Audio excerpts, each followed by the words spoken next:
the area around Silos.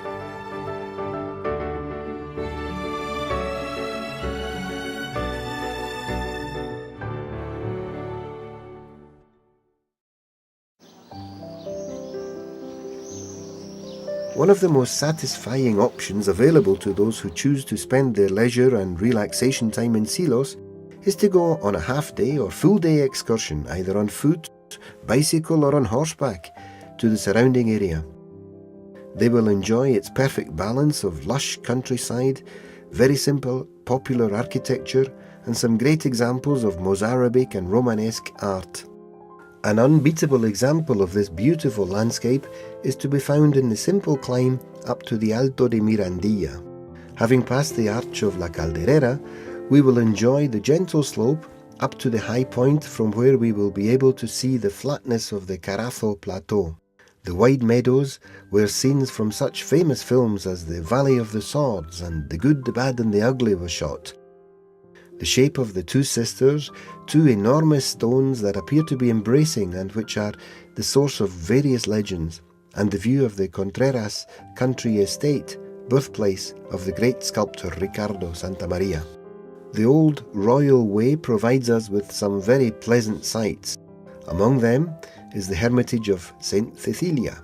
This is a simple shrine which combines the Mozarabic style of the 10th century with the Romanesque style of the 12th century.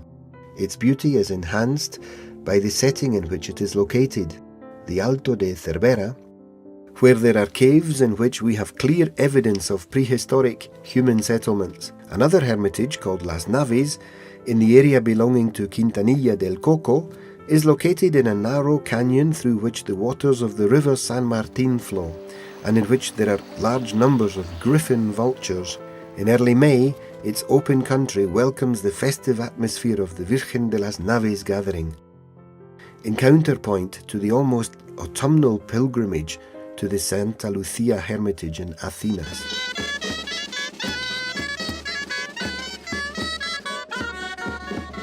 Everyone who visits Silos must also stop to see the wonderful ravine of La Yecla. The waters of the Cauce stream wind their way through the narrow gap between the vertical walls of Las Pedrajas and El Canto, shaping the rock capriciously and creating little pools of green and bluish hues.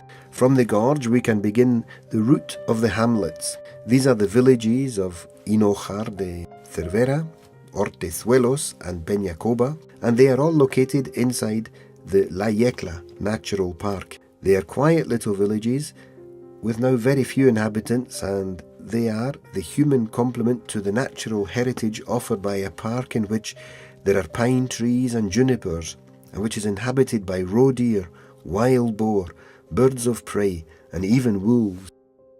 The route through the gorges of the river Ura, also known as Mataviejas, is the final option for those who enjoy this kind of sightseeing. Without any rush and with no crowds, taking this route will enable us to gain a detailed knowledge of the area immediately around Silos. The gorges begin in the hamlet of Castro Ceniza, at the foot of its mill, an excellent example of the ethnographic wealth of the county. The waters of the river gradually narrow the ravine through which it flows, and from the meadows, with their walnut trees, we begin to make our way between the steep cliffs to the Ura, a place name with an Iberian sound to it, meaning water.